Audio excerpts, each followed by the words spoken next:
Hello everybody, this is Hammer Striker here. Today we've got a little bit different video than what we normally do. We're going to be talking with Mary, a friend of ours that we met years ago when we got down into Florida, and we found out that her and her husband were also into firearms. We started going to the range, and she's got a rather interesting history in firearms, trying to find one she likes, and it's actually taken quite a few years to do that. So what I'm going to do is I've got Mary here, and we're just going to kind of talk through some of the things they did and what they tried and how they got to where they are now as far as concealed carry and range toys. And from talking to you, I know that this was the first gun, and let me take a brief second and sidebar. We're going to pull a lot of guns out today. Every gun on the table has been safety checked by everybody present. So rather than bore you with an endless stream of opening and closing guns, every one of these guns is clear and there's no ammo present. I know that this was the first gun that the two of you guys got, and this again was back in the early 90s or mid 90s. And at the time, this was the type of thing that was available. It's an H&K USP. This one happens to be chambered in .40 caliber. And I know your intent was you guys wanted to share this gun. That's right, that's right. And it's a gorgeous gun. I mean, my husband loves it. And I know it fits well in your hand when you hold it. It does fit well, but the only thing for me is just a little bit too heavy for me. And it's kind of a bigger gun. And it's a bigger gun, so it's a little awkward. It just, I kept wanting to tilt it down. It just kind of nosed down on me. Yeah, so you ended up shooting the rats on the floor rather than the targets. I did. Other than that, did you have any issues operating this gun? Other than I can't rack it, that would be part of it. That might be a big deal. So what you had, of course, back then, you didn't have the diverse selection of guns that are available today. But this first attempt, despite being a nice gun, wasn't successful for the intended goal. No. In an attempt to solve the racking issue, and of course this gun is no longer in the family, but this was a Beretta Tomcat chambered in .25, and I know that your husband bought you this to solve the racking because it has the pop-up barrel. And this one kind of didn't get it done either. Was it difficult to hold, difficult to pop it up? It wasn't difficult to pop it up, but I discovered at that point that I need something that fits solidly in my hand. I can't hold on to a gun and fire it with just two fingers. So it was a very small gun, and I just feel I didn't have control of it, so I wouldn't shoot it. If I don't have control of the gun, I don't want to shoot it. And that's definitely a good decision, especially with an automatic. If you don't have good control of it, they're likely to jam and malfunction. So even though it's a .25 caliber, which is a light shooting cartridge, in such a small gun, it was hard for you to control it and difficult to work with. So the next thing I know that came out into your history was an attempt to solve both problems. One, it's a lot lighter, so it's not as heavy as the H&K, and it's not an automatic, so that you don't have to deal with cycling the slide. You just push the button and pop out the wheel.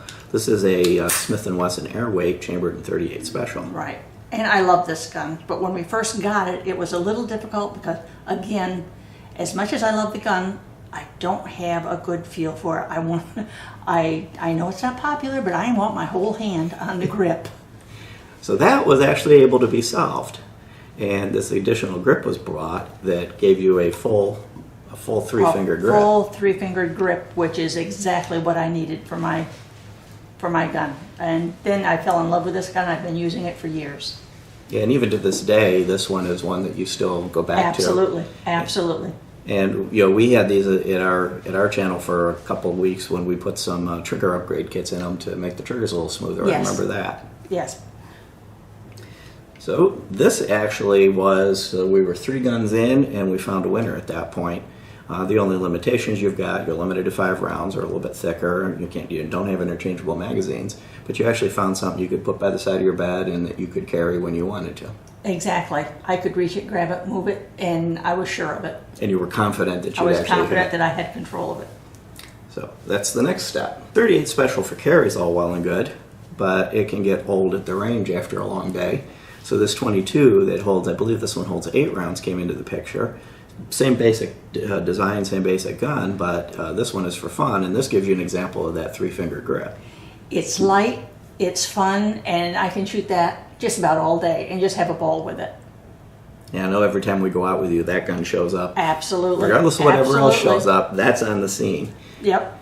And I know that you guys had briefly toyed with the idea of this even being a carry gun because it's so light, but given that the .22 caliber round itself isn't particularly reliable, you kind of backed away from that. Yeah, right. And I know several years went by before you tried an automatic, and right. This was the next attempt at an automatic. Yeah. Not a lot of fun, was it? No, again, it is a fit thing. I just didn't feel comfortable holding it, and I couldn't rack it. And that was... And I know you tried to solve that with the extended magazine. With an extended mag, right. And then I could hold on to it, but I still couldn't rack it. Yeah, so that one kind of was a nice attempt when they started to first have small guns, Exactly. but it really failed at the goal. I still, at that point, was not real comfortable with the automatic or semi-automatic. I just wasn't real comfortable yet. But this helped a lot, but I couldn't rack it, so it didn't do anything for me. Didn't get the job done. No.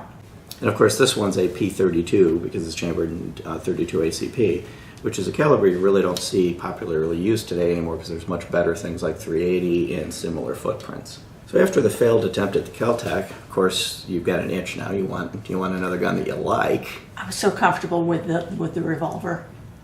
So That's what I went for. So another 642 came home. Now this one has laser grip on it. That wasn't available back at the time, but this has been put on more recently.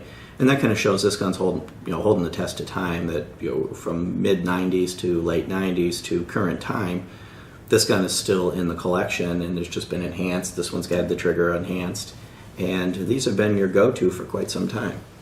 Many years. They've been a great gun. And probably many years to come. Yeah, absolutely. This whole gun history was before we met, and then when we met and started going to the range, I know at the time you had a definite aversion to semi-automatics. You were concerned about being able to hold them, and you were also concerned about getting slide bit. And I don't think you ever did get slide bit. No, I never did. But you had guns where the slide was actually really close to your hand and kind of gave you the fear that it might happen. I had this vision of it biting my hand and me throwing the gun in the air screaming. So I did not want to do that. Didn't want to put her on a performance for everybody else at the range. Right. So we decided that we would make an attempt at getting past that aversion for you by choosing things that we had that might alleviate that fear. And one of the ones we brought is this Walther PPS. It's a 9mm single stack, but it's got a distinct beaver tail. There's a significant beaver tail, so when you get your hand on it, it's very easy to see that it's almost impossible for that thing to slide bite. And you actually were willing to try this one, and you gave it a try. I did, and I liked it. I was amazed. It was fun to shoot, and it's not heavy. It's not light, but it's not heavy either. And it fit my hand. It felt very comfortable. The only thing is I couldn't rack it, so I can't be my go-to gun because I still could not rack it. Yeah, but it was fun at the range. But it was fun at the range.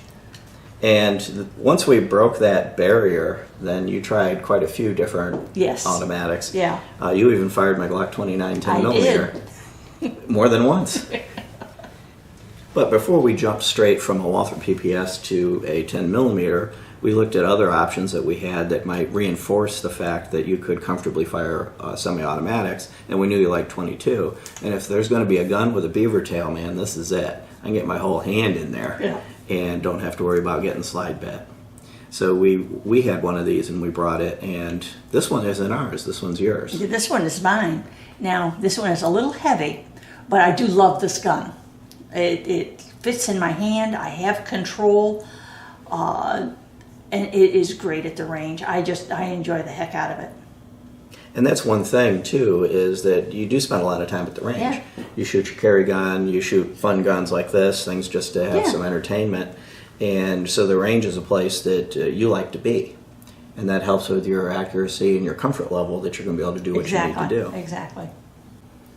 So then there was another attempt to get you a small concealed carry gun. This is a Car P380. No, this one, I'm sorry, it's a CW380. It's the same basic gun, just different trim level. And this one was an almost. It's very light. It's got a distinct beaver tail, and there's fairly high off the hand for the slide. So that one was an almost. It was close. It was close, and I enjoyed it. It's just a little bit hard. It had quite a bit of a kickback. Yeah, being so light. Being so light, it had quite a big kickback, and I only shoot it a few times without my wrist starting to hurt. So. And I know you were unable to rack this one. And I was not able to rack. And I can tell you, the P380 or the CW380, whichever one you got, as nice a gun as they are, they're quite stiff. There's a lot of people that have trouble racking these. And you might kind of wonder, at the range, if you can't rack it, that's no big deal. But in the concealed carry or a self-defense, if you can't rack it, unfortunately, the bad guy might be able to. Yeah. So you've got to have a gun that you can comfortably clear a malfunction and work with. So, you made the smart decision in rejecting guns for that purpose, that you couldn't clear a jam on your own. Right. And not every gun that you get has to have a defined purpose in the history of the world, part one. Some of them are just for fun. And I know your husband bought you this P22 just for range day and fun. Yeah, I'm thinking he was also making my guns a little bit smaller, so I'm getting used to not quite to pocket size, but almost to pocket size, where I can get a comfort level and still have fun and not worry about it. Yeah, not having to have the slide 3 miles above your hand to be comfortable with it. Exactly. And being a little bit smaller package Yeah. and smaller grip. Of course, it wouldn't be a concealed carry choice either, because it's a 22 caliber, but it definitely is a lot of fun at the range. And it's a lot of fun. It's a lot of fun. Continuing with the vein of just fun guns, I know your husband bought a PPQ after trying one of ours and just loved the thing. You can't not like a PPQ. They have light slides, they have wonderful triggers. This is PPQ 22. One of the things about this is it's a full size. It's not a 2/3 size like a lot of the 22s. And they retained that excellent trigger. And you guys bought one of these for range day and fun. I love this gun. This was the first automatic that I absolutely fell in love with. And I can rack it. It has a nice, easy slide. It is steady where the trigger pull is soft enough where I'm not pointing down, or I'm not jamming my gun as often. It's just a beautiful gun. And do you still enjoy shooting the other members of the PPQ family, like the 9mm? Oh, absolutely. If it's a Walther, You'll shoot anything. anything. And I know we've arrived at the current holy grail, the Glock 42. And I know you tried the one that I've got that I actually carry when I travel and things like that. And this one actually kind of tripped your trigger. It absolutely did. It absolutely did. I can rack it. It's comfortable in my hand. Sights are great. It's just I love it. This is getting close to a carry gun for me. And that's a significant jump from not wanting to have automatics at all to this being, a fairly small pocket-size automatic that you're willing to carry. I like it. Now, this is chambered in .380, which is a very effective cartridge for smaller guns like this, but it doesn't flip as much. It doesn't give you the recoil. Exactly. And I know that you're currently using this as your bedside gun. Yes. And if you had to grab a gun to leave the house, would you grab the revolver, or would you grab, not the 22, of course, or would you grab the 42? I would grab the 42 probably, yeah. I am getting that comfortable with it, and I like it that much, and I'm just that confident with it. And you are able to rack the slide. And I am able to rack it. Yeah, and at one point I had shown her the technique of making sure it was pointed in a safe direction, grabbing the whole slide with your hand and pushing and pulling at the same time. It took some practice. It took and the right leverage down low enough on your body and close to your body. But yeah, it just took a little bit of practice, and I can do pretty good now. Yeah. So if we go back through the very starting from what was available in the early '90s to what's available today for self-defense, you've got a very high quality gun then and a very high quality gun now, but the field has changed. So if you're going out yourself and you're a lady or a gentleman that's trying to find a gun, it's important to do a couple of things. One, pick them up and hold them. Try things like, can you rack the slide? Are you comfortable with the grip? And if you've got a friend that has one, see if you can go out with them and Exactly. buy them lunch and shoot their gun. Or rent one. And that's becoming readily available. If there's anything that you would do over again with what you knew today, and of course, this didn't exist when you bought this, but is there anything that you might have done differently to shortcut the process? If you went to the store and said, if I only had bothered to do this, I might have gotten there faster. I don't know what I would change differently, because it was a process for me. At first, I was terrified of the automatics. I didn't want anything to do with them, and I felt very safe and secure with the revolvers. But the revolver isn't necessarily a good carry gun, and I knew that. So by learning how to rack it and finding guns that I could rack, I'm more and more comfortable with it, and will be carrying my Glock 42.